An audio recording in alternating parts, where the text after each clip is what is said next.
Hi, I'm John Maxwell. When the top companies in the world are looking for trainers, speakers, and coaches, there's one name that stands above the rest, and that's Maxwell Leadership. Our certified team members have gotten proven results for companies all over the globe, and our reputation, I'm proud to say, is second to none.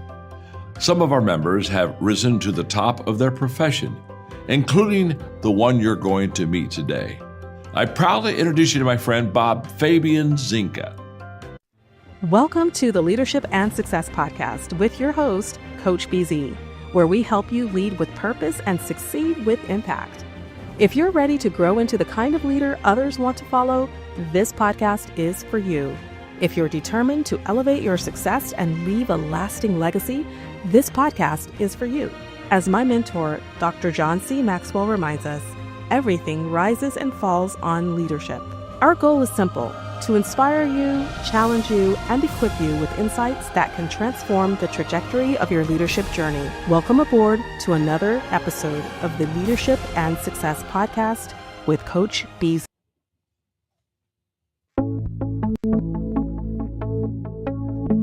Hi everyone, Mark Fulmer here from Tractic, doing our industry influencer videos. This time joined by Michael Gips, ASIS International's Chief Global Knowledge Officer. Michael? Mark, great to see you. Thank you for having me. Thank you for joining us. Maybe a quick intro. Tell us a little bit about what you do. Yes, I'm Chief Global Knowledge Officer at ASIS, which means I am responsible for all content, everything from the magazine to digital content to helping create learning materials, certification review. I'm on the Foundation Research Committee, so driving thought leadership there for ASIS. Good, so you're not very busy. No, not at all, especially not here at GS. Yeah, I can imagine. So you were part of our very first influencer interview. You and Peter O'Neill agreed to do a little series. Things have changed. We've gone to video. You've done the video one in Rotterdam. And speaking of change, talk to me a little bit about how you've seen kind of the evolution of knowledge in the industry and how it's been shared. Evolution of knowledge in the industry. Well, I started as a magazine editor for security management, where information was consumed in discrete, in compendious magazine format. Yeah. Now everything is splintered up, itemized, created for sort of individual use. It's all gone digital. We're moving away. We still have print. We're still moving away from that. Yeah. And everything is maximized and used in multiple formats. So we used to have one article, 5,000 word article before. Now it's tweets, it's lists, it's short and snappy. It's short and snappy, and it's webinars, it's podcasts, things like that. So multiple formats for ease of use. So how many years have you been with ASIS International? This is almost 25 years. So 25 years, that's more than a handful of GSXs, That's called 20, GSX. That's 25 GSXs. So look back 10 years, look back 5 years, what's the evolution been? What's, whether it's a trade show floor change, whether it's kind of seminar content change, what's the evolution been? It's the change I see is everything has gone cyber. Everything is on IP networks, all digital. When I first started coming to GSX, physical security systems were on their own networks. IT, people didn't want the physical security responsibility. They didn't want them on their network. They didn't want them hogging bandwidth. Now, bandwidth isn't a problem. Now they want the control over the systems and want everything unified, integrated.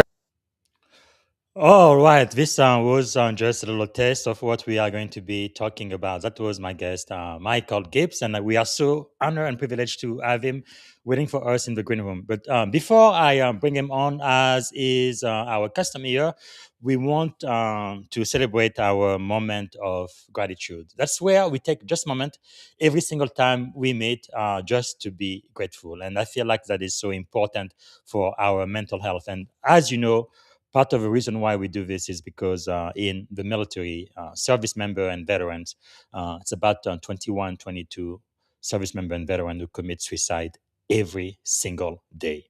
And I think it's not possible to be suicidal and grateful at the same time. So if you would maybe close your eyes, put yourself in your happy place and take a deep breath, slow down your nervous system, and think about one thing you are grateful for today.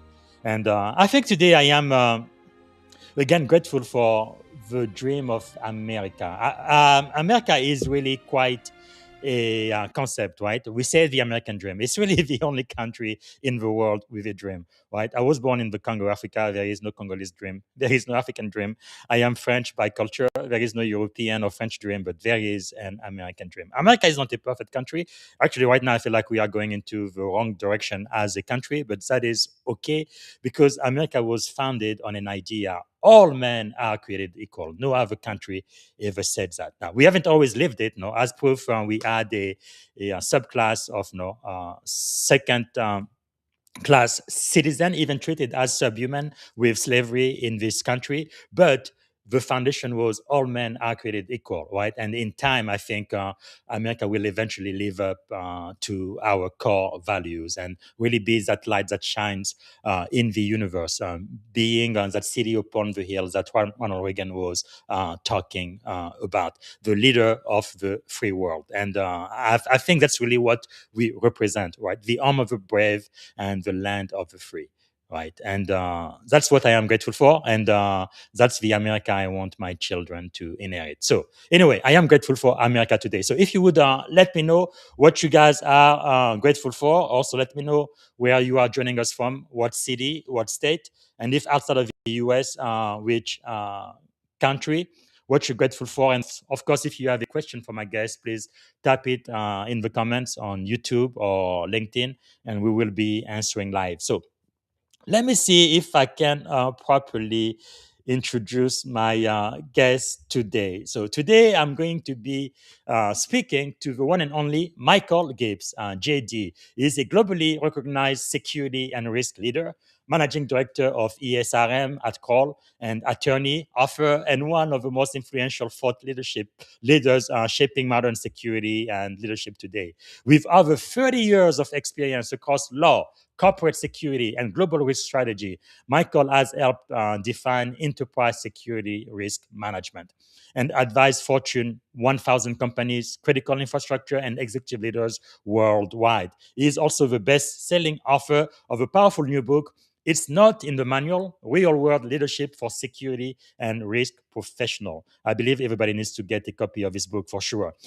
Michael's leadership philosophy challenges conventional thinking, reminding us that when the playbook runs out, judgment, character, and adaptability takes over. So, without any further ado, please help me welcome to the Leadership and Success Podcast, the one and only Michael Gips. All right. Good afternoon, Michael. How are you doing today? I'm great, and I'm glad you urged me to take a deep breath and close my eyes, and because I was so amped up by the production values and everything going on there. It's like, this is really exciting. So you have quite a show here, and I'm proud to be part of it. I'm very excited. Thank you. Thank you so much, Michael. The honor is really ours. And what is one thing you are grateful for today, Mike? I am grateful for my wife and kids. Yes. I've been married for 30 years. I have two lovely daughters, 25 and 21, and they're making their way in the world, and I'm very proud of them. And I'm also thankful for my health. Really, as as you get older and you start confronting your own mortality, it's like you want to see that you've done good things, and you want to be able to continue to do things, and you can't do that without your health. So I prioritize that. I'm very grateful. That is really, really remarkable. You said 25 and 21. I have two daughters too. One who's going to be 24 this year, and our youngest one, 18. So she's going to be out of the home very soon. It's just incredible. It's like they were born yesterday, and already they are young women. My first one got her degree last year. It's just incredible. Time goes so fast, doesn't it? It does. I went to a comedy show last night. Nate Bargatze, who's a very, he's selling out stadiums. I love him. Yeah, I think he's from Tennessee, right? Yeah. Yes, exactly. So he was talking about the first part of life is like being an elevator. I mean a roller coaster where you're going up the thing and it goes tick, tick, tick, tick, tick, tick. And then when you're in the back half, it's, you're flying down. It's like, no, stop. It's going too fast. So. Yes. No, even I remember when I was a teenager, I don't know, 12, 13, 14 years old, I wanted to be older. I wanted to become a young man and have my own car, my own house, and my own everything. And now the older I get, I'm like, maybe I want to be younger, not so Yeah. old. My hair is turning gray, and it's like, wow, life is really passing you by, which again, reminds me, you kind of have to seize the day, enjoy the moment. And you mentioned something about health too, something I definitely learned in the military. Nothing is more important in life than health. Because if you don't have health, you have absolutely nothing. And yeah, it is really a blessing to be alive today and relatively healthy.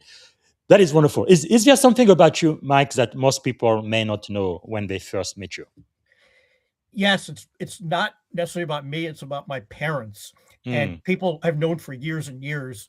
My mother just passed away. Oh, sorry Um, to hear that. and so thank you. My father passed away about 6 years ago, but Uh-huh. they were a team where my father designed movie posters.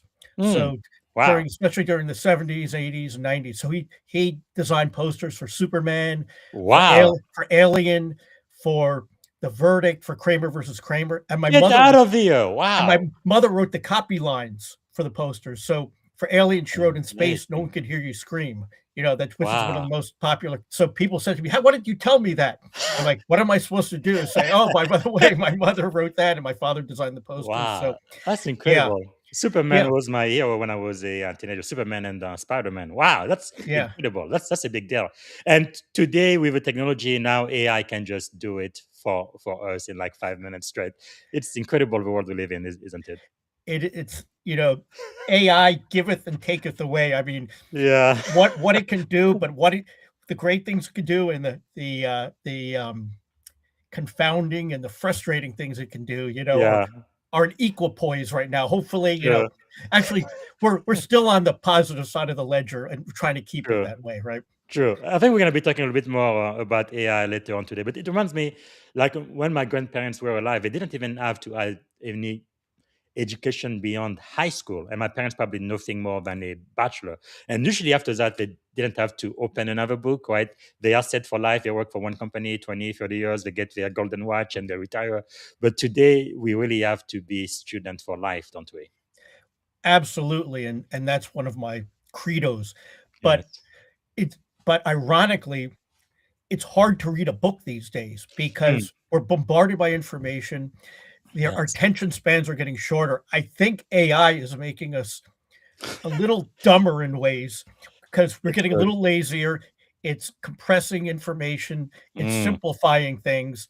And I'm as bad as anybody else with streams of quick shorts on LinkedIn, on hmm. Facebook, and getting the news and getting stuff prepackaged. And it's like if it's longer than a minute, it's like, okay, you know, too long, didn't read, right? Yes. But books, we have to read books. We have to Mm, sit back and take some time to think, right? yes. Yes. Our brain needs time to process information. We just can't, be bombarded and make good, we can't have good judgment, with making snap decisions. We have to kind of Yes. take a breath, take a few minutes, let thoughts process, let us marinate in these ideas and let it, Mm, that's what powerful. we're missing. And I'm telling you, in my leadership journey, a lot of things I write about in my book, Hmm. I am working on them. I'm not perfect. I'm far from perfect. I'm working on all these things myself. And that's, I think, the Yes. best we can do, acknowledge where we're lacking and try to improve and try to make life better for everybody.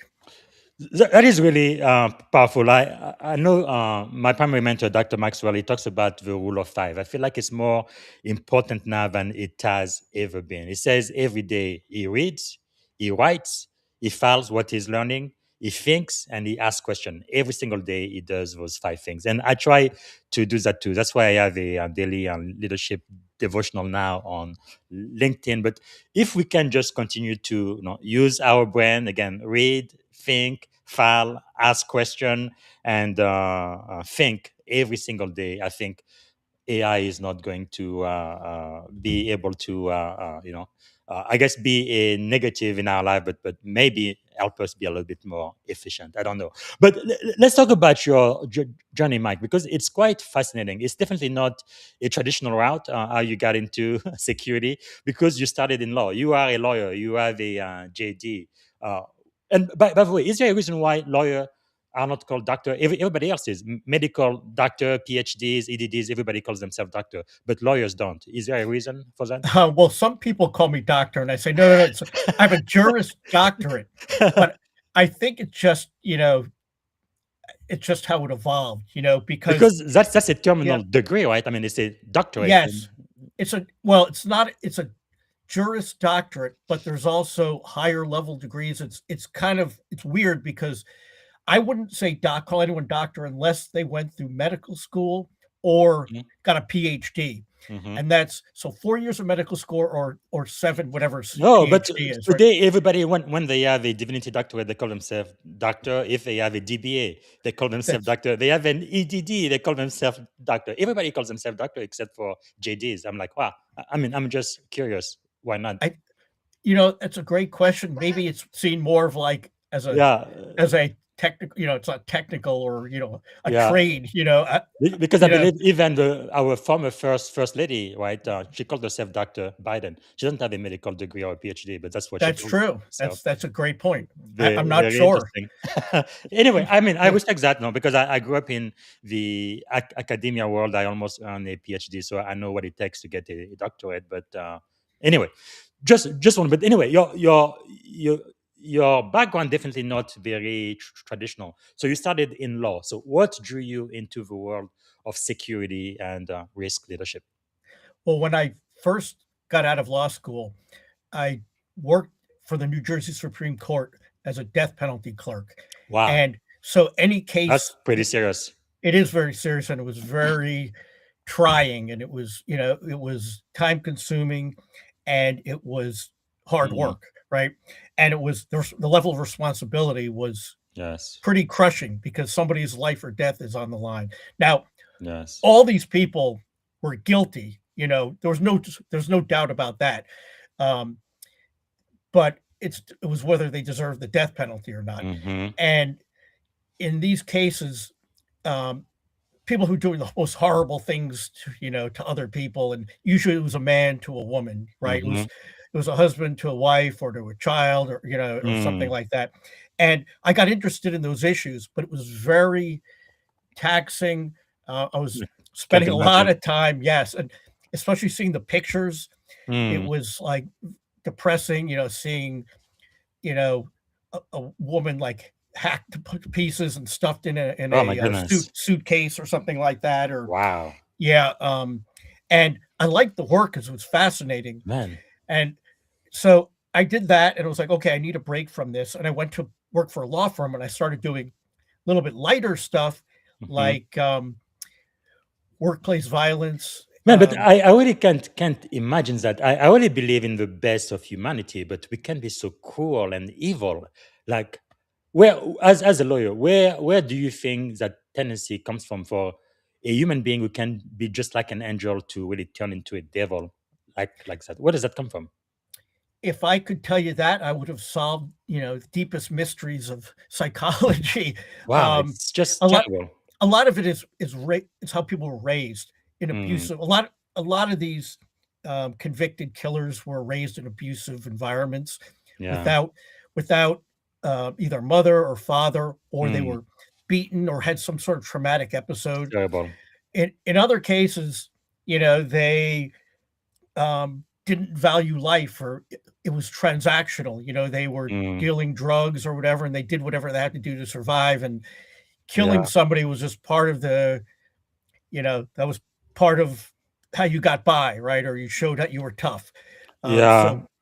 Uh, and I think some people are just naturally bad people, frankly. Yeah, They're because sociopaths. I had a guest here a couple of days ago who talked about right the dark triad, basically psychopathy and narcissism and also Machiavellis, Hmm. and that's something we all need to be watching for. Nobody is really safe from that. But hopefully, this show is helping us be better human beings, better leaders, and achieve higher level of success. But sorry, so you went from that to a regular law To a firm. law firm, and I was Mhm. most interested in those kind of workplace policy violations, bullying in the workplace, Mm.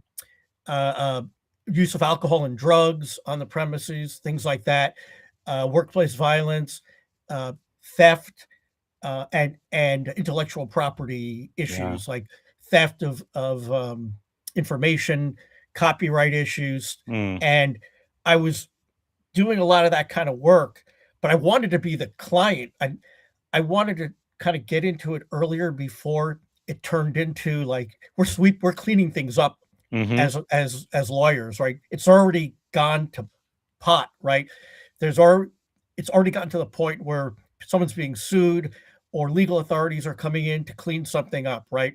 Yes. With security, and I didn't get into security immediately. I got into writing about these Mm. issues. So I became a journalist writing for a Wow. newspaper on these sorts of issues.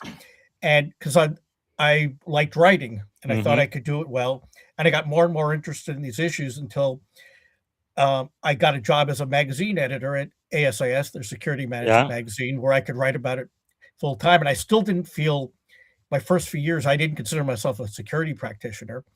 I was a student, as I still am, but I Mm-hmm. would learn about everything having to do with security from some of the best people around. Yes. And this was in the days when cybersecurity barely existed. Mm-hmm. PGP, Pretty Good Privacy, had just come Yeah. out. Steve Bellevin had just written um, the book, Repelling the Wily Hacker, book on Mm-hmm. firewalls. I think Marcus Ranum had just invented the firewall, and it was like the days of like the cuckoo's egg and things like Yeah. that. Yeah. Like the really early time. So it was still physical, but it was becoming. You could tell that cyber was going to take it over, or it was really coming on fast. Yes. And so I was learning all about that from the experts. I mean, I talked to all these people I just mentioned. I talked to all these people, and they Wow. explained to me Amazing. how the internet worked and how you Yes. know how websites could be attacked and what a buffer overflow was and what Mm-hmm. packet sniffing was like. Before anyone, packet sniffing, I thought like that's what you did like in a diner when you wanted to see if something was sugar or salt. It's Yes. like you know um, and so I was really fascinated by the issues because learning about Wow. not only just cyber but access control systems and video Mm-hmm. surveillance and the different kinds of cameras and features and the Yes. chips that went into them and the networking and the compression, as well as sort of the guards, gates, and guns part Yes. of it. And over time, I thought, I want to get a little more involved in the substance. Mm. And I got promoted to a role that it was the head of the CSO Roundtable. CSO Mm-hmm. Roundtable was a group for the heads of security Yeah. and the deputies of the world's largest organizations, Wow. critical infrastructures, key government agencies. Mm-hmm. And in that, so I developed that group. I created content for them, programming, Wow. governance, and doing that, I sort of had to become, they were using me as sort of a consultant, like, Mm-hmm. okay, do some benchmarking for us or Yes. write some policies. So I started learning how to become a practitioner. Wow. So over That's the time, amazing. it's basically say, hey, here's, you know, I like to learn. I like to Mm-hmm. pick things up. I'm very curious. So okay, and then I started would go to somebody's corporate headquarters. They'd invite me over. And I'm like, hey, like take a look through and kind of do Yes. casual. It's like, have you considered this here? And I'm Mm-hmm. just basically a free consultant. Yes. And I wasn't considering myself at that time, but I really started developing that Mm. expertise. So at this point now, I have the knowledge because I've written about it for years and years. Yes. And as the technology, the trends Mm-hmm. developed, I was right on top of it. I Wow. knew the people because I Yeah. was calling them and saying, hey, can you help me? And then I, turned it back around and I could start helping them. Mm. So I had the knowledge, and the network, Yes. and it was just, and I was starting to practice. Mm-hmm. And so after I was head of the CSO center, ASS got a new CEO, and he said, "Hey, you should not only do this, but you're one of the few people here who knows all the content. So I'm Yes. putting you in charge of the magazine, CSO, standards and guidelines, certification, basically all knowledge." So I Yes. was chief global knowledge officer, and Yeah, that's a video I just showed. Yeah. yeah, that was. Really? And by the way, that video, I wasn't sitting down. That's Mark Fulmer, who's a good friend of mine. He's pretty tall. He's 6'8", 6'9". Wow. So I was not. Someone asked me if I was sitting down. I hope he played basketball or something, but I believe he did, and his kids are tall too. And I think cool. they basketball. And yeah, he's a good guy, and he's actually influenced me because he was the type of person who he wasn't a practitioner either, but he was a thought leader. And Yes. early in my career, people pigeonholed me or pegged me as like, "Oh, you're just a thought, you're just a writer, you're just an academic type person, you're not a practitioner, and so you can only have limited influence." And I looked at him, at Mark, and I looked at people like Martin Gill. I don't know if you know Martin Yeah. Gill. He's a world-renowned criminologist and security expert. Yeah. And I talked to them both, and they said, believe in yourself. Yes. You can do this. You're as credible as anyone out there. And that helped me. So I was at ASIS for a few more years in those roles. And then That's really powerful. then I went out and on my own. I was like, let's see if I can do this on my own. Wow. And doing the same things, but also, doing, site surveys and, executive risk assessments and That's impressive. security program governance, right? Mostly Yeah. physical, but also cyber. I don't have the Yeah. technical background for cyber, but I understand the principles and how to manage Absolutely. and lead. So, Yeah, like they say, the rest is history. But tell me, why should a chief information security officer, why should a mature information security program also be mindful of physical security? Why is that important, you think? the two are inextricably intertwined. Yes. Everything cyber, has a physical component. The physical infrastructure. It's just not in the ether, right? Yes. There's servers, there's cables, there's routers, Yes. so, and all those things can be physically hacked into or physically damaged. Yeah. Also, cyber manages physical systems. So Yes. you can have a SCADA system or whatever that controls flow of water or oil and pipelines. Yeah. That goes beyond merely virtual, Yes. consequences. That means like an oil leak or a flood or some Yes. kind of cascading disaster that takes down the Power power outage. system. Yep, exactly. So, and same thing with physical. Yes. Physical, everything rides on a cyber, platform. So you can't be ignorant of the other.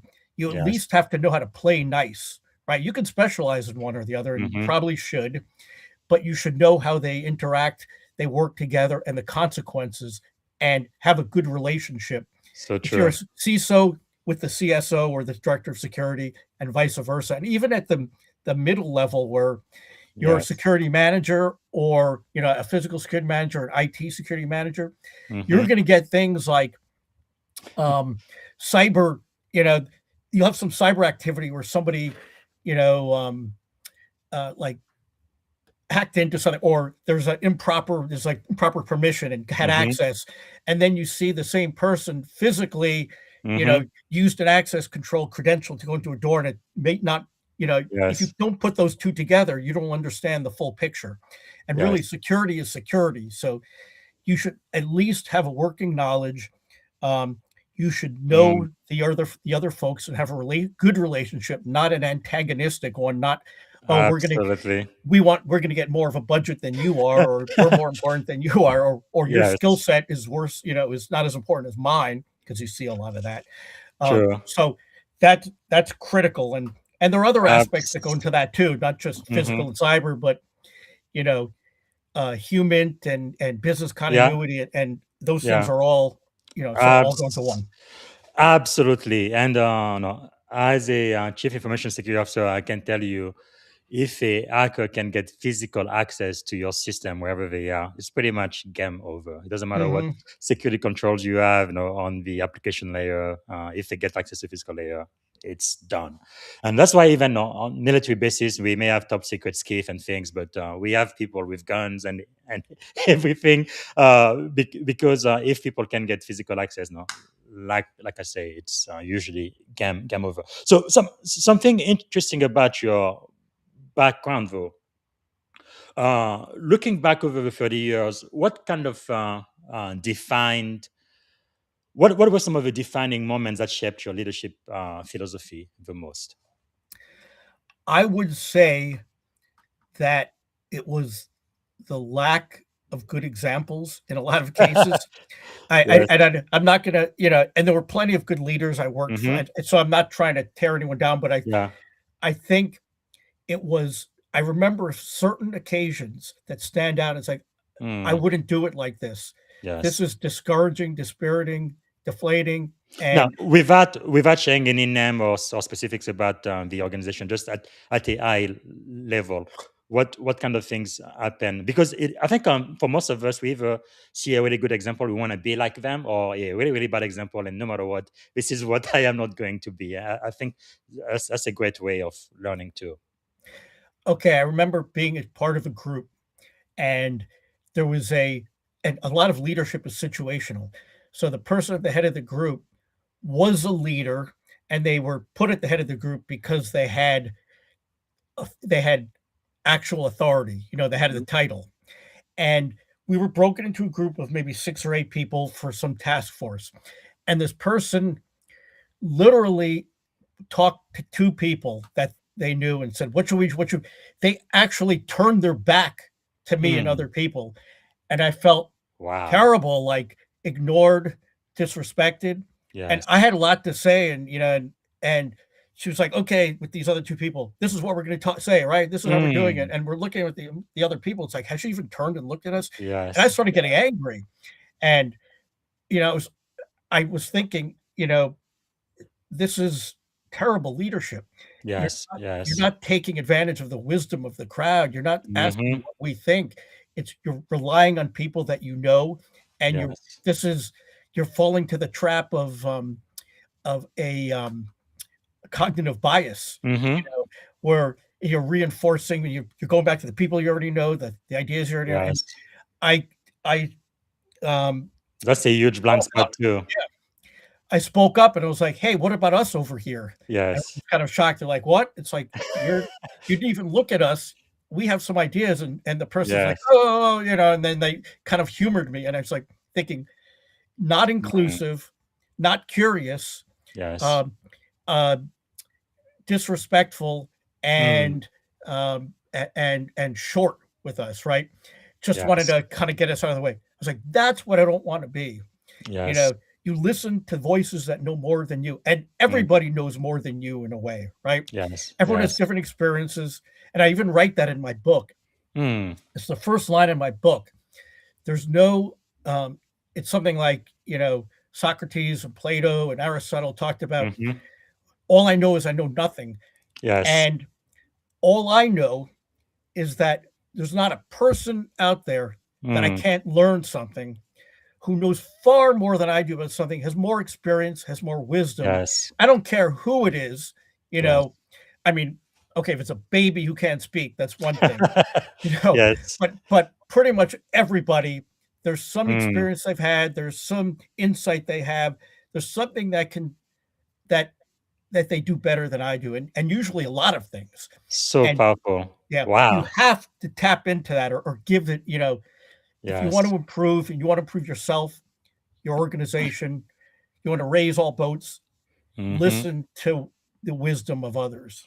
That's really, really powerful because it teaches you to lead with humility and knowing that you don't know everything. And sometimes they may not know more than you, but they may just have a slightly different perspective, right? And that allows you to cover your blind spot because we all have blind spots. That's why you need diverse team, and that's really, really Powerful. So you've worked across the law, journalism, global security. How did all of those diverse experiences kind of shape how you lead today? They made me realize that there people look at things from different ways. Hmm. There's not just, hey, you go in as a risk person, a security risk person, you're you're looking at something this way. You're a journalist, you look at it a different way. You're a lawyer, you're taught in law school how to think differently. I mean, your brain Yes. changes, the neurons in your brains, they change.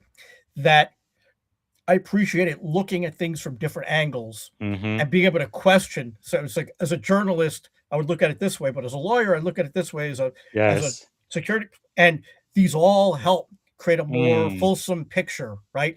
And so I look at other people's backgrounds. Oh, they're an engineer. They look at Yeah. something completely different. I'm going to Hmm. defer to them and listen closely. I am not an engineer, right? Wow. As a matter of fact, I think engineers are some of the most underrated, smartest people. Like, how the heck did you build something like that? I couldn't build, Yeah. if I were left alone on the earth, I couldn't even build a pencil, and these people Yeah. making people building computers, building, Yes. creating AI or whatever. So it helps me, it helped me broaden my perspective. Mm. And, it makes me, some people are like, oh, you know a lot about different things. Like, yes, but there are Yes. vastly more things that I don't know. Mm. Um, and like I seek out expertise from people who Man. it makes me just open to other perspectives and to give voice, let other people voice those perspectives. So in terms of leadership, Wow. it's it's almost, you know, the more perspectives you get, the more you realize you don't have. So That it's is opened me up. really insightful. Wow. Thank you. Thank you for sharing that. I think it takes humility and curi- curiosity as well. Let's talk about your leadership philosophy because I've seen some of your writing. You do challenge the idea that leadership is about titles or frameworks. And the previous example you mentioned about that leader who was in charge just because of their title is one good example. But what actually defines a great leader in your view? If it's not a title or a framework, what is it? Well, there are attributes that I write about in my book, but it's like anything where you don't have to have all these attributes to be a good leader. Um, it has to fit your personality and your Mm, style.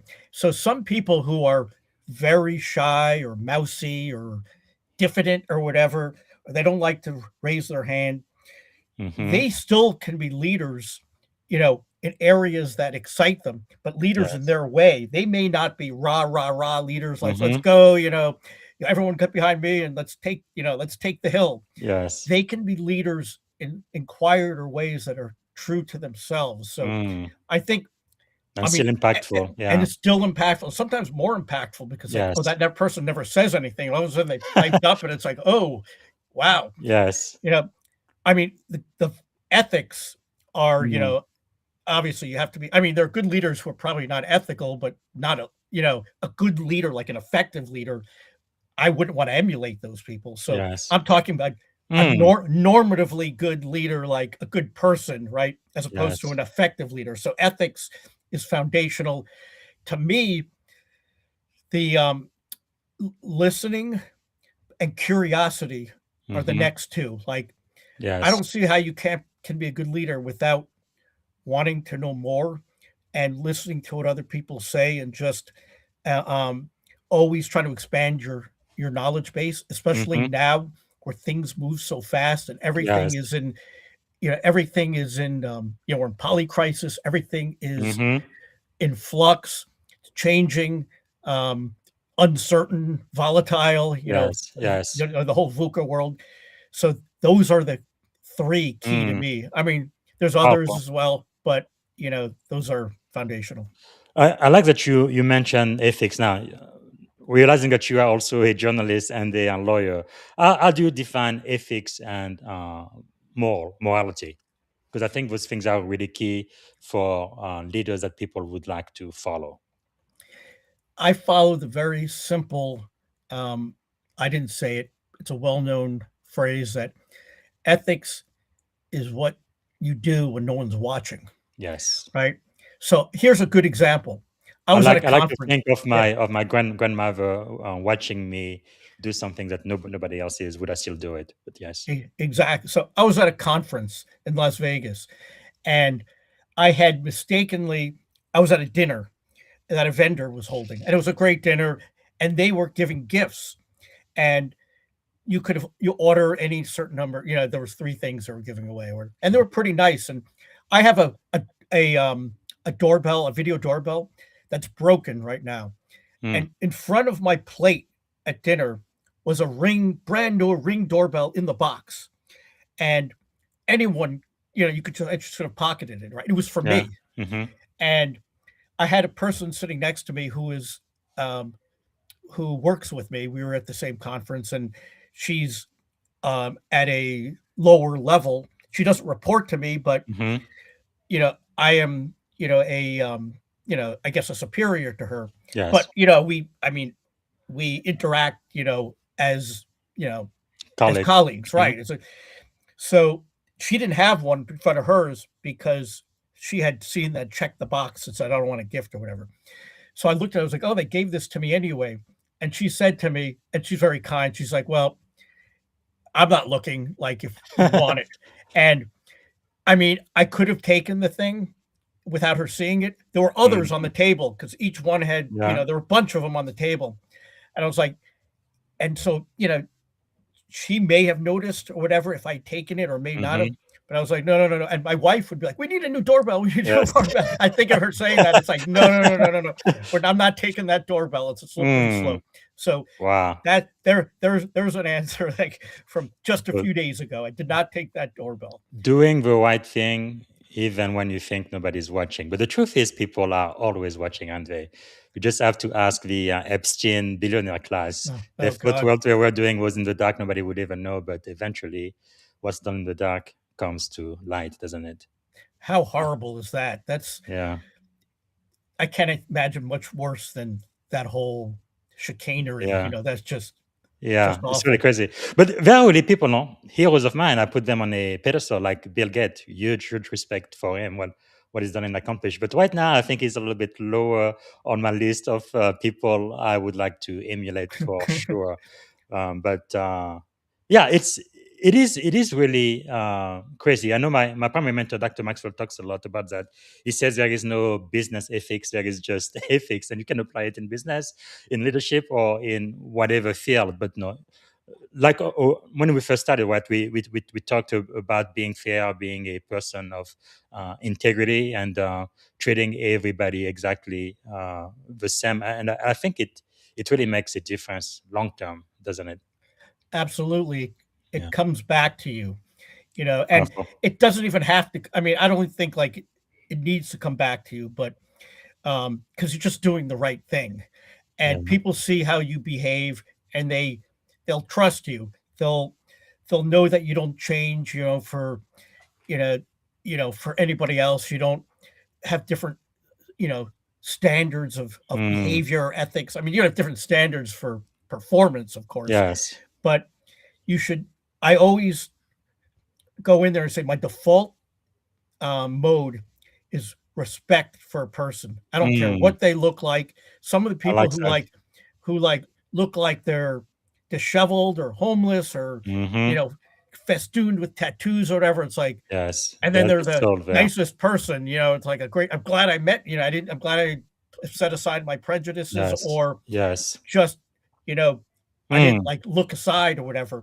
And then you see wow. somebody who's like dressed in a suit and and they're a despicable person or whatever. I mean, I would show them respect too until Man. they prove otherwise, right? Yes. Always respect someone until they actively show you that they do not deserve your respect, I right? love that. I love that. Yeah.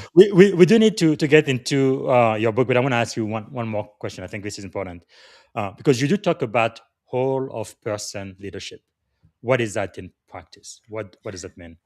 That means that you don't just, and I use the same example of my father, who I told you about. Mm-hmm. It means that you don't have leadership aspects that you have, okay, this is at work, and then here's my Mm, community, and here's at home. A lot of people do yeah. that, but you can leverage those. The same ones that work, like, for, you know, for your, taking, raising your child or Yeah. something in an ethical manner works at work, Yes. Yes. modeling ethics. So I use an example of my father who did kind of cordon off his life. So Mm-hmm. at home, I grew up in the 70s, right? And he went into work and my mother was around the house. There was a lot of kids and we like tore up the house, like running around and things like that. My mother was in charge of all the household decisions. My father didn't care, it was like, do Mm-hmm. whatever. And if there was an argument, it's like, just listen to your mother, listen to your mother. So I Mm. thought my father was like, maybe he's a milk toast, right? I mean, he wasn't like at home, like he could get angry and, so you didn't mess with him, because but I was like, oh, he's not really a leader. I went into his office one day and my Lord, it turned around like that. Everybody was like on, seeking his opinion. They were like, Yes. oh, is this good? And he's like, people lining up and Mm-hmm. like, certain, Mr. Gips, blah, blah, blah, blah, blah. And I'm like, whoa, where did this guy come from? Yes. He's completely different at home. So I'm thinking, That's we don't powerful. have to, cordon off our leadership traits or Yes. personality traits. We can pull from different areas. Like All person leadership. I love that. I learned a lot of my leadership skills by being the captain of a recreational hockey team. Mm-hmm. And one of my worst moments was as a captain of a recreational hockey team. I was angry because I'd done this for years, and the rest of the team was getting better, and we were moving up, and I wasn't. I was getting older, and I felt like the only reason I was still on the team was because I was the captain, and no one said anything to me, but I was becoming less effective, and I felt like I was losing my grip. And after the game one day, I took off my helmet and I smashed it into and everyone was like, because I'm very even keeled, and I started throwing things, or like people were like, oh my God, what's going on with him? And I realized that it was time for me to turn over leadership to somebody else. Right? There was someone who I kind of groomed, like I was like, you're the assistant, right? And he had slowly taken over some of the assignments. I'm like, it's now time for you. I'm gonna step back, and then eventually I'll move on to another team, but I'll be under you and I'll show you transition. And I was like, I had a breakdown because I realized that it was like I was losing, I mean, people still listen to me, but I wasn't appropriate for the team anymore. Wow. Right? That takes a lot of emotional intelligence and awareness to do that. Well, after I had a fit, right? Yeah. Wow. Okay. Time is, I could talk to you for hours and hours. We don't need to talk about your book. Let's talk about this. It's not in the manual, Real World Leadership for Security and Risk Professional. Why did this book have to be written? Why did you have to write it? Because again, this is by CRC Press, by the way. Yeah, thank you. Because there are really not many leadership books for security and risk professionals. There are some for cyber. Yes. And CRC Press does some, and they're good. I've read some of them, but they tend to be a little on the technical side, and they get into a lot of models, and and I'm not a model person. I'm like, let's live your life and do things type of person. Like frameworks, I mean, they're good, but they're also they give you a format, but they're also very constricting, right? And life doesn't work that way, right? Life is kind of, not as smooth. It doesn't fall into these, things don't fall into these categories. The guidelines are good. The general principles are, but once you start saying this, that, blah, blah, blah, here's a maturity thing. I mean, that's good. It's good as a, general guide, but that's powerful. Limited in actual use. And I thought, let me write something that gets to the issues of what actual security and risk professionals deal with, using abundant stories about people who've been there, not just mine, but other people who have lived through things, experienced things, done things in real trying leadership situations. And this is where, having known everybody in the industry, basically came home to roost, or helped me out, because I was like, that's powerful. Yeah. Like I've worked with people around the world. It's like, you did this. You were amazing at this. Can I use your story?" Wow. And for some people, I let them. There was people whose stories were so powerful. I said, "I'm not going to write this. You're going to write it, and I'll make slight edits, but it's going to go in just as you did because I don't want to That's taint. I don't want to taint it." Right? yes, that's really powerful, and also like the picture you have, right? Because sometimes, especially when you're a kid, you feel like your life will be like a straight line from A to B, but that hardly never happens, right?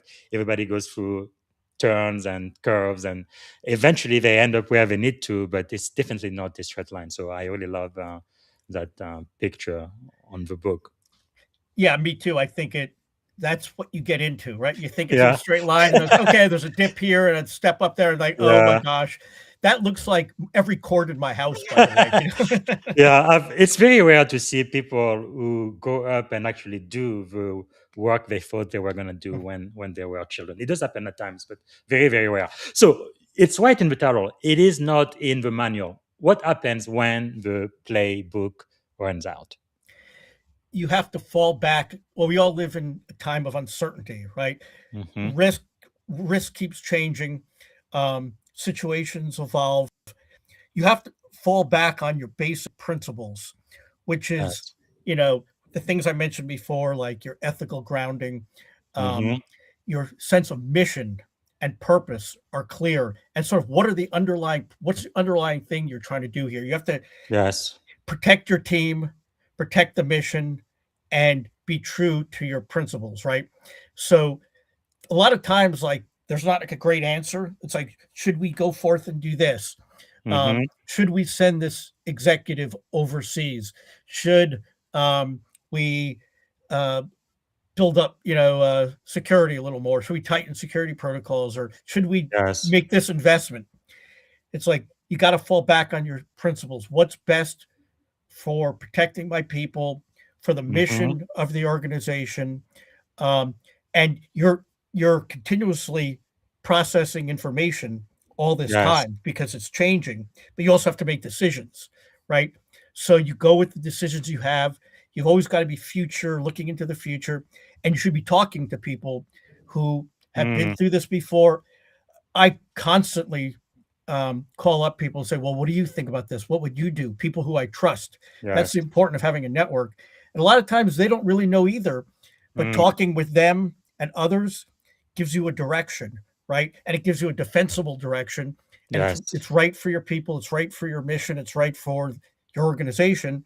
Mm. And um, that that kind of networking, that kind of falling back on people you trust. And you know, there's a core group of people, but enough with Yes. different specialties, Hmm. um, different experiences, different industries, um, that, you know, I feel like my network is broad enough and deep enough that there's Yes. always someone I can ask. And I'm also comfortable reaching out to other people that through people I know who'll make the introduction. I think Mm. that's key. Always, Wow. you know, and you got to make a decision, right? You Yes. are making a decision. You're not punting that. You're not putting it on someone else. But Hmm. bring in what you can, focus on those basic principles, and then make your decision and be able to defend that, and then keep moving forward. And as information Wow. changes, adapt. That is really, really insightful. Actually, you reminded me of another podcast I had with one of my mentor, General Milford Beagle. He wrote the book "When the Maps Runs Out." It's pretty much the same Oh yeah. idea as yours. But can you share a real example where leadership required judgment over policy? Yeah, I'm just trying to see it's happened a lot, and I'm trying to think Hmm. of an example. Um, there, let me think of something that's powerful. Um, there was yeah, okay, here's one. Um, I was working. I can't talk about Hmm. the Just at user. the high level, Yeah. that attribution. Yeah. So there was a situation where there was threats to there was like what threats of workplace violence by outsiders, Mm. um, and the policy of the company was to not. It was basically a media organization, and there were some people from the outside who knew of some of these folks and wanted access to them. And the Mm. policy of the company was um, don't don't share that information. We don't want to scare people. Yes. They found out about it anyway, and Mm. so that policy didn't work. So now it had to be. They felt like they were out in the cold. Now you had to kind of make amends with these people, regain their trust, Yes. and then say, hey, it wasn't because we didn't trust you or didn't want to protect you. It's like we thought this was a tempest in a teapot or whatever, Mm-hmm. or we didn't want to scare you unnecessarily, but then it scared them more because they thought they were trying to hide it. Yes. So in the adaptive leadership, it's like, okay, now you have to reach out and say, you have to acknowledge your errors. You have to pledge to have more communication and actually do it and Mm-hmm. put those measures into place and do other things to show that you support the and not just put in token measures, but Yes. believe it and continue. The communication was Mm-hmm. number one, like resuming it and keeping up a steady stream, being transparent. So that's one Mm. good example where their policies Powerful. defied, they didn't work in that Yes. situation. Now, in your book, you do emphasize that leaders don't solve risk, right? They manage it. Mhm. How should leaders think differently about risk? They should, in a way, embrace risk because without risk, there's no reward, right? I mean, Mm. all business is about risk. I would even call the CEO the chief risk officer because that's what they do. They're Yes. at the highest level. They're managing risks. They're trying to maximize profits, um, uh, Mm. enhance the brand, right? Yes. Enhance brand value, and so risk is an opportunity. And and this also you asked me like, oh, how is being a lawyer and a journalist? Mm-hmm. As a lawyer, and this annoyed me to no end. It's like, let's not do it. There's risk, right? Let's Yeah. lock this down. You know, it's like it's safer not to do it. It's like, then how do you expect to be paid if you Yes. don't do anything? It's like you're just going to go in the safest areas. Like Yeah. you got to take a risk, Kind of like some risk. security used to be 25 years ago, right? The Department of No. Exactly. Yeah. Um, so you should embrace it and then figure out how to mitigate it Mm. or manage it. So that might be Yes. mitigating it. It might be transferring it. It might Yeah. be Like insurance. Yeah. like insurance. Like it might be, enhancing security protocols. But that's Yes. your job, right? Your Mm. job is to deal with the risk and then Yes. make it acceptable. Now, some cases it might not be Absolutely. acceptable, so you don't do it, right? It's just too high, but it's when I was a lawyer, it was like, oh, there's risk. Nope. you know, Yes. but Hmm. That is good to know. So for the people who are reading your book or who are going to be reading it very shortly, what are 2 to 3 leadership lessons from the book that every security leader must understand today? that you're developing your people is your greatest responsibility. Um, Yes. Obviously you want to, be successful and lock everything down and no security incidents and help Mm. help the business and everything, but really developing leaders who can take over for you, Yes. augment what you do, especially people who have different opinions. Different, Mm-hmm. a lot of people say, "Oh, I hire smarter people than I do." I feel, and a lot of people do, but a lot of people like they're scared to do that because they don't want to lose Mm-hmm. their job. I Yeah. wouldn't say hire smarter people. Hire smart people who do things differently than you do, think things differently, Mm. and have different skill sets and different expertise than you do, Yes. and then be able to leave those people behind Mm. as successors or Yes. go off into the world and be there, run a security department or do Mm-hmm. whatever somewhere else to uplift the industry. I think Wow. that is one of sort of the most important things you can do as a Mm. leader. That's really powerful because that really helps you build a high-performing team. That really makes a difference. Now, another thing I like in your book, you talk about the chief storytelling officer. I really love that. I guess communication is definitely key. Why is storytelling so critical in security leadership? Yeah, it's I like that question because a lot of security people just talk about, you know, deterrence and alarms and things presented, and especially in cyber. My lord, Hmm. the uh, the technology. Like you start saying Yes. application layer to to an executive, or you Yeah. know, like I remember like buffer overflows. That was Yes. a big one a long time ago. Like Yeah. our intrusion detection system Yeah. and Distributed bandwidth. It's denial of like service and on and on yeah, and on. Yeah. exactly. That's blah blah blah blah blah. You know, that's that's We you do have know, a lot of jargon for sure. it's too much jargon. So it's storytelling officer. What you want to do is put things, you know, make your points as clear, tangible, Hmm. and sort of resonant as you Yes. can by saying, and even by using analogies like, here's what we did, um, Hmm. here's what we're doing to address this, and here, let me tell you a story about how that worked. And like I'm telling you stories, and I do in my book, like telling people, okay, do one, two, three. It Mm. doesn't really help until you see how somebody actually navigated it. Yes. So, and you have to be able to speak to them in what they want to hear. So Mm. you should be doing your research. Like if you're talking to the chief financial officer, they're going to want something in their own jargon, right? Yes. So Hmm. put it in numbers. CEO is going to want to know in terms of, you know, at that executive level. Yeah. Operations want to know how you improved operations. The chief Hmm. legal officer, it's like, how did you reduce risk? So Yes. you tell, and people remember stories more than they remember. I Mm. can, Powerful. when people after this are going to remember when, oh yeah, he told the story about throwing a hockey helmet or whatever, Yeah. or he told the story about whatever it is. Hmm. That's what they'll take away, right? It's Yes. like I Yes. remember he said stuff. I don't remember what it all that was, but I remember the Uh, stories, right? yes.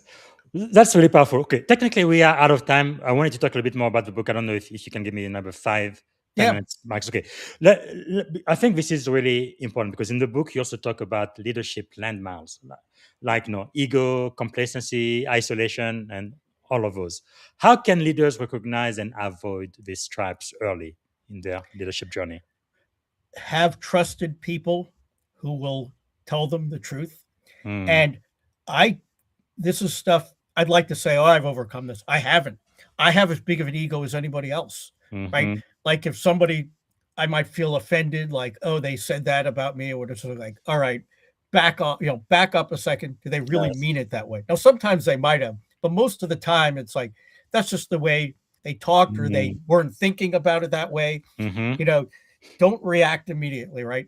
And you know, and check in with your, it doesn't even have to be someone in your own company, but like a Yes. trusted outsider who knows you well and is not afraid to tell you things. Because Mm-hmm. sometimes even if you say, hey, my deputy, it's, Yes. CISO or whatever, he'll tell me. It's like, oh no, he won't, or she Yes. won't. They're they don't want to piss you, like they know Mm-hmm. so have somebody to check, and always sort of you know do a reset every once in a while where you say, Mm. all right, am I doing the right things? Am I focused on the right things? So, um, like especially with uh, complacency, Yes. like a friend of mine, I think it was Jonathan Perillo, who said, if everything's going fine and smoothly, then you're being complacent, right? Mm. If you're just kicking back and there's like, because sometimes things don't happen, but you should always be a little bit, as a security person, a little bit Yes. anxious, right? Like a little bit. It's like, all right, what's around the next corner? What's around? Mm-hmm. Not that you can't have a nice vacation once in a while, but you're being paid to always be on top of risk, Yes. and things may be going pretty well. You're not having any incidents, but that's the time you're most vulnerable, right? Because it's like you're Mm. getting complacent, and that's when you start okay, maybe we need to test some things. Maybe we need to do some red teaming, or Yes, penetration testing or whatever it is. absolutely. Now Hmm. the problem is getting if you want to do a like an outside, a consultant to come in, Hmm. then you have to convince, you know, to get the budget, right? If you don't have it, it's like, well, everything's going fine. Why do you need this? That's a difference. So that's when you get to this chief storytelling officer, right? Yes, yes. Wow. Yeah, I see how everything really connects together. You mentioned vulnerability. Let's talk about the human side of leadership because you do address, mental health, vulnerability, even wellness. Even at the beginning of the show, you mentioned that these topics are usually avoided in security. So why are these essential to leadership today? Because people are people. People are human. They have Yes. their and especially in the age of AI, having empathy, other human qualities, good judgment is critical. And this really hit home after COVID, Yes. because during COVID, where everybody realized, oh my gosh, like we're all just a virus away from who knows, right? The whole world shut down. It was very weird, right? So we Mm, switched to a different operating system and then people started to come back, and it was like, you know what? This is hard for me to come back. Now I'm leaving my yes. elderly father or my kid who is in school, or I'm coming Hmm. back and I'm not so sure. Now what's the company all about? What are the policies? And everyone's like, you know what? My own well-being is more like, I wasn't really thinking about it before. Yes. And a lot of people came back and they were having, issues like coming back to the office, or, they still had concerns, and it Hmm. became more acceptable now. Then Yes. it became like, because in the past it's like, oh, we're security, we're not vulnerable, we're the tough guys.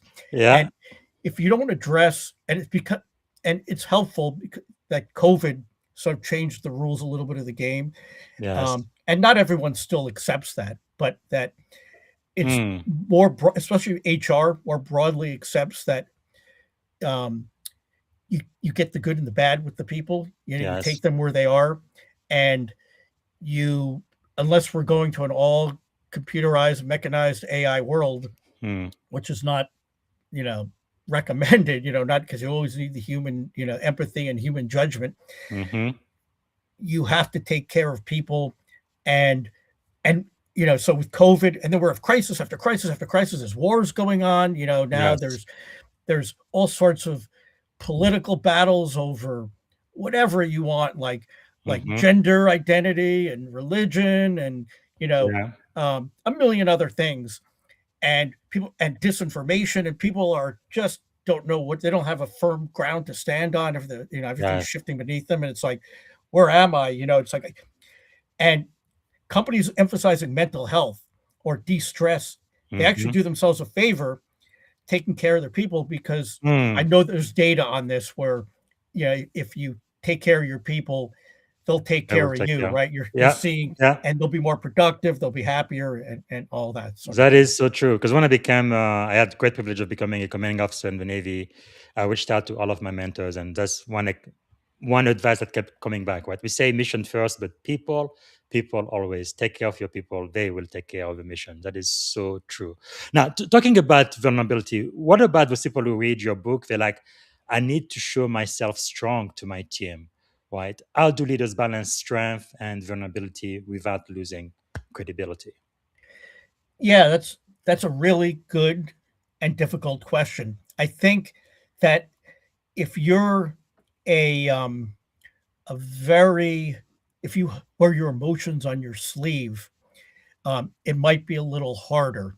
Hmm. Um, you want to come across like, I don't think you want, like, you're going to have make decisions, right? Yes. You're going to have to make difficult decisions. So you're going to have a backbone. So if you don't have a backbone, maybe, it's not the right leadership isn't the right place for you.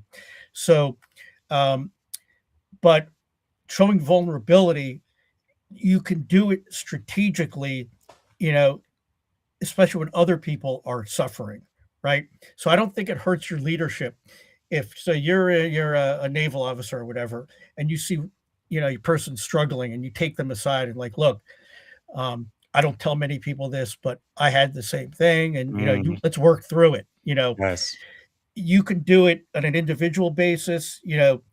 That's what situational leadership is, right? Where Mm, it might not be the right thing to say in front of all the people who are under your command. It's like, oh yes, let me tell you that I really I'm a man, but I think I'm a cat, in real life. You know, that's who I identify as a cat, whatever. And it's like, all right, that's really not the time or the place to do it. yeah, yeah. Um, not that Hmm. people can't identify as cats or whatever, but Understood. But in a yeah, professional setting, yeah, yes, uh, definitely. Wow. Okay, there is another thing you kind of mentioned in your book, which might be unusual, but you talk about volunteering, right? You highlight volunteerism as a leadership accelerator. How can emerging leader use that strategically? Why do you think that's important? because for many reasons. One is once you volunteer with an organization, I don't care what it is, it could be an association, it could be your Hmm. church, it could be your condo board in your area of expertise, right? So you're creating credibility, right? You're showing support for a community, Hmm. you're expanding your network, you're developing your leadership skills because when you volunteer, you're becoming a leader, you're becoming Yes. responsible for things. Um, and you will accelerate your career because Mm, the more you do, the more people will ask you to, and um, the better your reputation will be, and the more wow. authority you'll get. And that's like a cheat sheet. I find you Yes. volunteer, people I know who volunteer a lot kind of go shooting up. Like you look at somebody and say, how are they that well known and powerful in this Mm, industry with their title? And yes. then you look at how they're volunteering and what they're involved in. They're creating standards, Mm, they're developing, papers and thought leadership, and they're yeah. doing all these things like on the side. It's like, oh, that's how, because Yes. that's barely reflective of their impact. They're doing a lot more as a Mm, volunteer.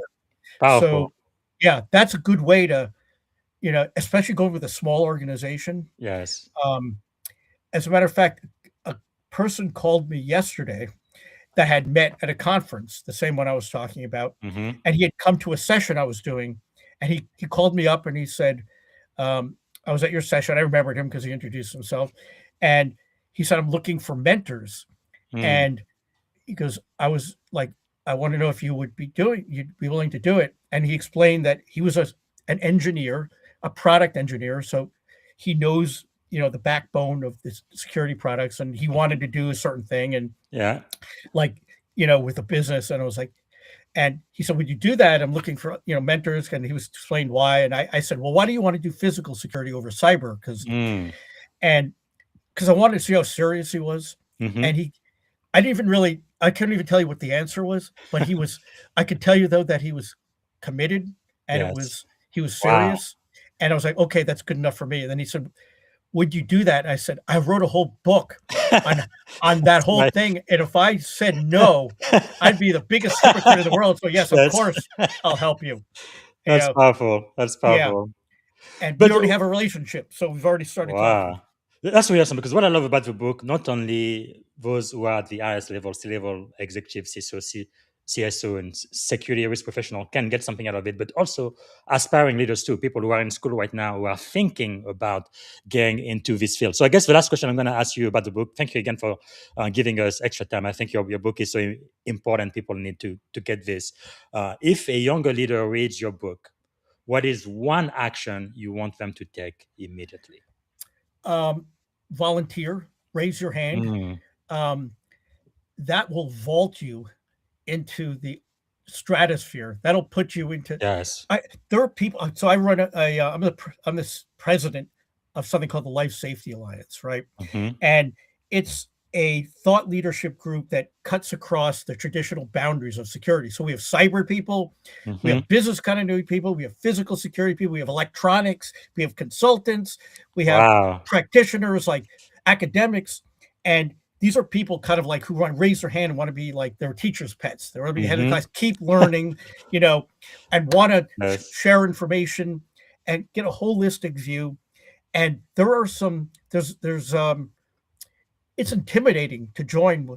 But we had a woman named Olivia who joined. She's like in her 20s, and she jumped right in. And it's like Mm. all of a sudden she's like, taking, hey, I'll do this and that. And Yes. she's, you know, now rubbing elbows with very top, high level security people. Mm. And she's taking on responsibility. And this will do, I hope it will do Yes. wonders for her career, because Mm. she's already showing, that she's got initiative. Yes. And Yes. now she's showing she's confidence in dealing with some Hmm. very hired people. And Yes. you're around those people, like, it's like, hey, I have someone for a job, and this is a perfect person, who Wow. can step right into it. So raise Beautiful. your hand, volunteer. That would be the number Wow. one thing. Definitely going to accelerate your leadership journey, but your career as well. And in the military, you can actually get a medal for it. It's just amazing. Volunteer, volunteer, volunteer. All right. We've definitely run out of time. Thanks again for all of the extra time you've given us. So we're coming toward the end. What can we do to add value back to you, Michael? Thank you so much for being our master teacher today. Well, thank you. And you've already added value by, um, you know, sending my message across your Yeah. network. But anybody have resources that they want to share? I'm always learning. I mean, and it doesn't have to be security. It doesn't have to be leadership. Yes. I mean, I have all these books up here that have nothing to do with it. I'm reading a book right now Well, about, um, talking about books, these are some of the y- books you recommended on LinkedIn a while back. yes, these are books by friends and colleagues, but they're all good, and Amazing. they all have their place. But anything that helps, like, people think better, think about risk, Mm-hmm. um, think about the world. I'm reading a book right now that the Smithsonian did about the 100 objects from American history that define, Hmm. you know, how our nation, and it's things like a daguerreotype of Frederick Douglass, right? Mm. His kind of steely face, um, determination, and that kind of flew in the face of traditional depictions of Mm-hmm. African American people at the time, you Yeah. know, and he was learned and, serious and a great leader. Or the Colt pistol and how that revolutionized, the West, um, Yeah. and like, like the golden was the what do you call it, the railroad track, Mm-hmm. where, that showed how we, tackled the breadth of the country that was Yes. inhospitable. Now we could, cross, and things like that. Like, Amazing. help me learn, like, put my country, you're talking about, that really resounded at the beginning. You're Mm-hmm. thinking, and I agree with you, that I think America will is resilient, and Yes. will be the place that people, are proud to say, and I don't want to get Yes. political, Yes. but, that anything that comes in front of us as a people, even disinformation Mm-hmm. and kind of all this garbage that's going on into, trying to divide us, Yes. we'll overcome that as a people. And that sort of, that your comment made me think of that book, like Mm. things that are totemic, or, they're um, about America, that this is who we are as a people. Mm. And Powerful. Powerful. yeah, so No, thank you so much for sharing. And I always like to end on a positive note. So, two quick question is: if you had the magic wand and you could solve any problem at all in the world, what is the one problem you'd like to solve first thing tomorrow morning? one problem I would, um, it's a great question, because, like, a few years ago, I would have said, I don't know, world hunger or something, Mm-hmm. and I'm not going to say no war, because sometimes war is necessary. I think just a common appreciation Yes. of each other's cultures and Mm-hmm. backgrounds and religions, and Yeah. not having ridiculous, like, you're this and that, so that Mm-hmm. means, you believe that. I think just Yes. an empathy or understanding, Mm. um, and, It's powerful. yes, being able to coexist. Yes. And what is something you are feeling optimistic about these days? Um, I'm feeling optimistic about, that's That's a great question, because I'm not sure where I am on AI. I'm kind of on the fence. Mhm. I'm optimistic about um, our ability to adapt in a Mm. very changing world, and AI is throwing stuff at us faster than Yes. ever. But I don't think we're going to end up, in Terminator land, right? I Or hope not. I think we'll be. I think we're resilient enough and smart enough to stay on top of it, and not foolish, enough. Or Yeah, I think it was a couple of weeks ago here in Cupertino, San Francisco Bay Area. There was a AI-driven robot who was supposed to be dancing and stuff, and when it just went uh-huh, crazy, started yeah, yeah, breaking plates and stuff, and all of the managers and people who work at the restaurant had to get involved. But yeah, it's mm, it's mm. very exciting, but it's kind of scary too. But yeah, I guess we are optimistic that things are going to work themselves out. Well, Michael, thank you so much for your time today. You've been such a great teacher of ours. The very last question, and this is the end of the show. One word that represent our shared experience on this podcast today. That's it. Grateful. Grateful. I am so grateful too, and really privileged to have been speaking with you. I'm sure you're working on your next book now, but whenever your book comes out, we definitely want you back here. Thanks again for Thank being you so much. one of our master teachers today, Michael. I appreciate that. It was an honor. All Thank right. you.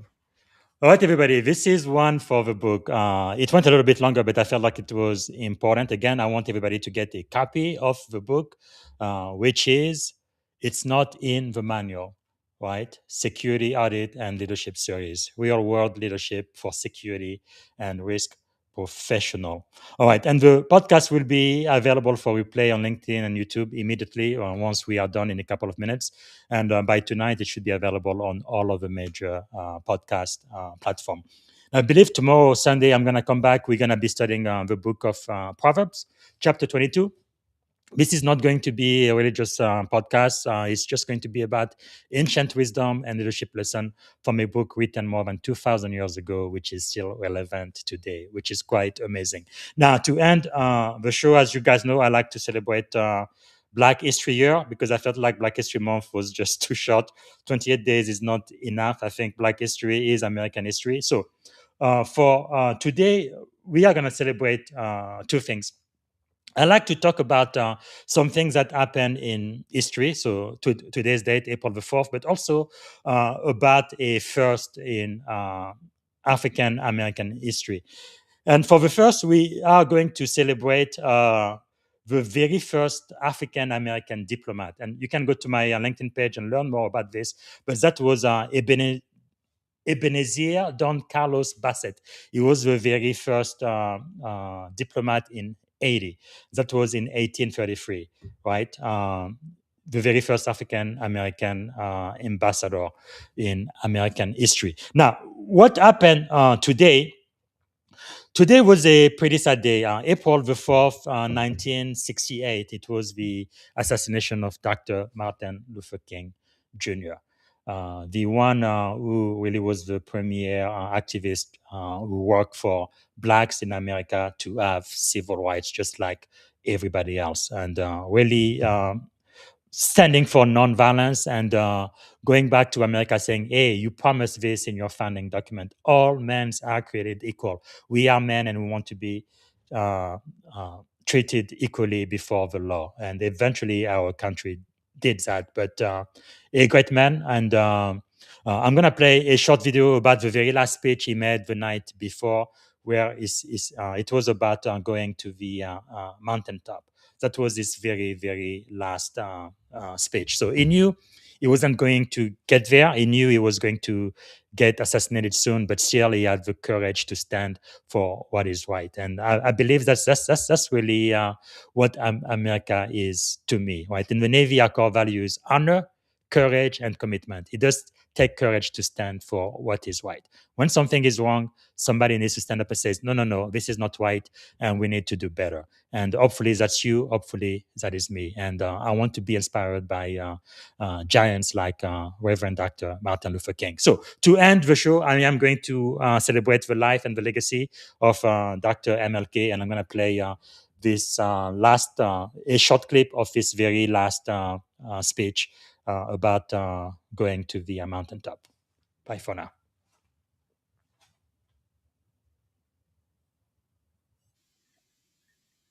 all we say to America is be true to what you said on paper.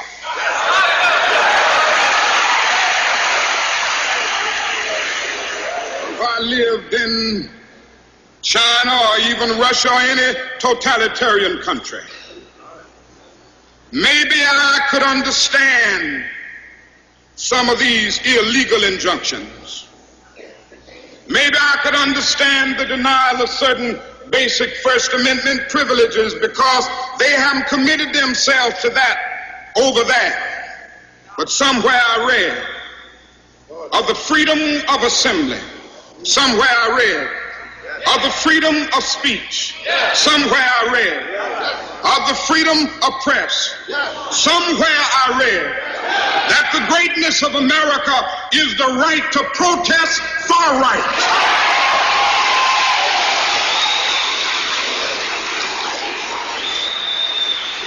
And so just as I say we aren't going to let any dogs or water hoses turn us around, we aren't going to let any injunction turn us around.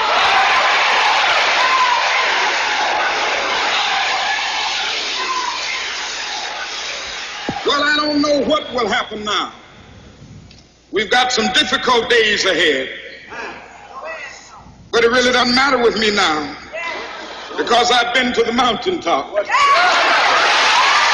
I don't mind. Like anybody, I would like to live a long life. Longevity has its place. But I'm not concerned about that now. I just want to do God's will.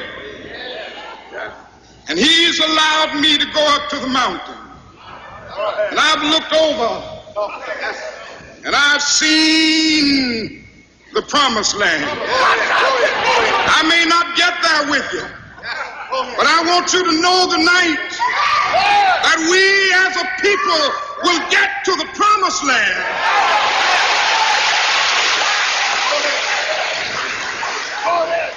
So I'm happy tonight. I'm not worried about anything. I'm not fearing any man. Mine eyes have seen the glory of the coming of the Lord.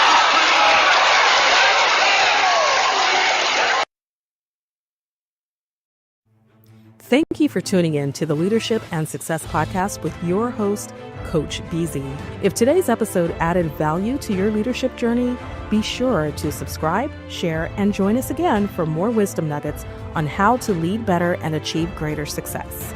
Remember, leadership is the most critical skill of our time. The world will always need leaders to inspire others, drive innovation, and execute meaningful strategy. So why not count yourself among the bold leaders shaping the 21st century? Until next time, stay inspired, stay committed, and keep leading with excellence.